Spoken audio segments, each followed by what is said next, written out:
সুপ্রভাত বন্ধুরা, কেমন আছো তোমরা সবাই? আশা করি সবাই ভালো আছো আর সুস্থ আছো। তো আমি চলে যাচ্ছি বাপের বাড়ি সকাল সকাল।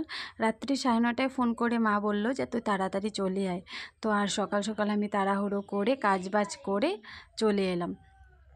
তো বাপের বাড়ি আসছি, আর ও সোনার পাপাকে বলেছিলাম যে আমাদেরকে দিয়ে এসো, তো ব্যস্ত মানুষ তার জন্য আসতে পারেনি, গাড়িতে উঠিয়ে দিয়েছে। তো দেখো পিছনের সিটেই বসতে হয়েছে, কারণ একদম জায়গা ছিল না, আর আমাদের যেতেই হবে তার জন্য মানে কষ্ট করেই আসতে হয়। এদিকে সময়ও কম ছিল যে আরেকটা গাড়ি ধরে এসে যাব, সেটাও নয়, কারণ এমার্জেন্সি মানে আসতে হয়েছে। একটু লেট হলেই মানে অনেকখানি যেতে পারবো না। তো এটা পরের দিনের ভিডিও ছিল, আমি যেদিন এসেছি সেই ভিডিওটা না, ওটা পরের দিনের ভিডিও। মা বোন তো কাজে লেগে গেছে, কারণ ঘরে যেহেতু একজন মানুষ নেই, ছেলে মানুষ নেই, তো ছেলে মানুষ না থাকাতে কতটাই অসুবিধা হয়। তো মা বোন কাজে লেগে গেছে, আর আমিও আগের দিন এসে অনেক কাজবাজ করে নিয়েছি। মোবাইলটা মানে এত ইউজ করতে পারিনি, কারণ মোবাইল ইউজ করলে কাজ হবে না, এতটুকু তাড়াহুড়োই কাজ ছিল, যার জন্য আমি এই কতদিন ধরে তোমাদেরকে ভিডিও দিতে পারছি না। আমার চ্যানেলের রিচ একদম কমে গেছে, মানে সেটা বলে লাভ নেই। সেই রিচ কোনো দিন উঠাতে পারবো কি না পারবো সেটাও জানি না। অনেক রকমের লেখা ওয়াইটিতে এসে পড়েছে। তো যাই না হোক, এদিকে দেখো মা বোন কাজ করছে, তাই আমিও মানে হেল্প করছি। অনেক হেল্প করা হয়েছে, সেগুলো ভিডিও করা না। তো এটা ভাবলাম যে এইভাবে করছি, মোবাইলটা এখানে ধরে রেখে, কারণ মোবাইল ধরার এত লোক নেই যে মোবাইলটা ধরে রাখবে, আমি কাজ করব দেখাবো। তো এসব আর হচ্ছিল না, কারণ আমাদের ইম্পর্টেন্ট যেহেতু দোল পূর্ণিমার দিন অনেকটাই শুভ দিন, তো শুভ দিনেই কাজটা করতে হবে। তো আগে মানে কোনো প্ল্যানিং ছিল না যে আমাদের দোল পূর্ণিমার দিনে কাজ হবে। তো হঠাৎ করেই মানে দেখা হলো যে এটা অনেকটা শুভ দিন, তো ওর জন্যই আমাদের দোল পূর্ণিমার দিন এটা প্ল্যানিং করা হলো। আর ওইদিকে দেখো দাদু এসে পড়েছে, যিনি কাজ করবেন তিনি এসে পড়েছে। তো আমাদের তো বাবা নেই, তোমরা জানো না, অনেক দিন আগেই আমাদের বাবা চলে গেছেন, অনেক দিন না কিছুদিন আগে চলে গেছেন। তো ওই কাজটাই। আর এদিকে দেখো গোপাল নিয়ে এসেছেন।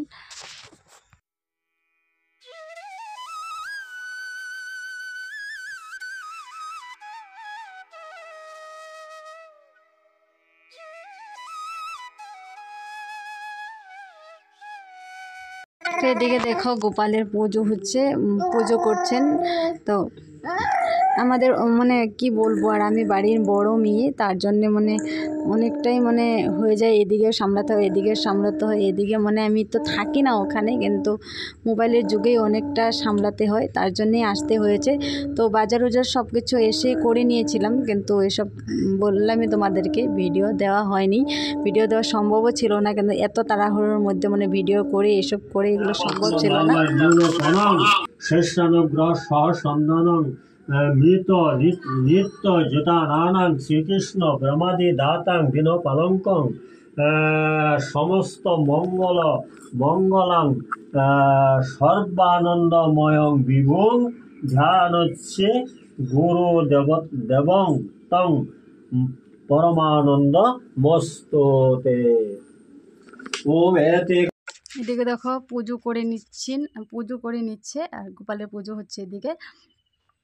তো এদিকে ভোগ রান্নাও হচ্ছে, ভোগের জন্য সবজি সব হয়ে আছে। তো এদিকে মানে পুজো করে গীতা পাঠ করবে, আর অনেক কিছু হবে, সেসব তোমাদের একটি ভিডিওতে দেখাতে পারবো না, ভিডিওটা অনেকটা লম্বা হয়ে গেছে, আর আমি এডিটও করতে পারছি না, অনেকটাই সমস্যা।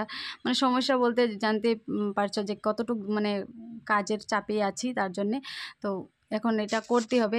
আর তোমাদেরকে বলা হয়নি যেটা কথা, সেটা হলো আমাদের বাবা কিছুদিন আগেই চলে গেছে। তো আমরা কাজের চাপে মানে বাবার কাজটা ছিল যেটা মানে বৈষ্ণব সেবা, সেই সেবাটা দিতে পারছিলাম না, কারণ আমার বাবা মরার 45 দিন পরে যেটা বৈষ্ণব সেবাটা দিতে হয়, তো ওখানে আর দিতে পারছিলাম না বৈষ্ণব সেবাটা, কারণ তখন কয়েকদিন পরে আমি মেডিকেলে এডমিট ছিলাম সোনাকে নিয়ে। তারপরে তো অনেক তোমরা জানো এটার প্রবলেম। আর যিনি দেবেন বৈষ্ণব সেবাটা তিনিও মানে অসুস্থ হয়ে পড়েছিলেন, তার জন্যে মানে আসতে পারছিল না। যেন তো এই শুভ দিনে মানে এখন আর শরীরটাও একটু সুস্থ হয়েছে, তাই বললো যে আর দেরি না করে তাড়াতাড়ি করে ফেল, আর দেরি করিস না, এই দিনটা খুব শুভ দিন। তার জন্যে মানে দাদু তাড়াহুড়ো করে এসেছে, আর কাজটাও মানে শুভ কাজটাও মানে করে ফেলছে। আর এদিকে দেখো সব ভোগ রান্নার জন্য আয়োজন, রান্নাবান্না হচ্ছে। তো এদিকে দেখো দোল উৎসব, আর দেখো ছোটো বাচ্চারা কীভাবে দোল খেলছে। তো এটুকু আমি ভিডিও করে নিলাম। এইসব দেখে মানে ছোটোবেলার কথা, এইসব দেখে আমার কিছু ছোটোবেলার কথা মনে পড়ে গেলো। আমরাও একসময় এসব খেলতাম। তো এখন তো দেখো দোল খেলা দূরের কথা, তো আমাকেও দিতে এসেছিলো, কারণ আমার মনটা একদম খারাপ ছিল, তাই জন্য আমি মানে একদম দোল নিতে চাইনি।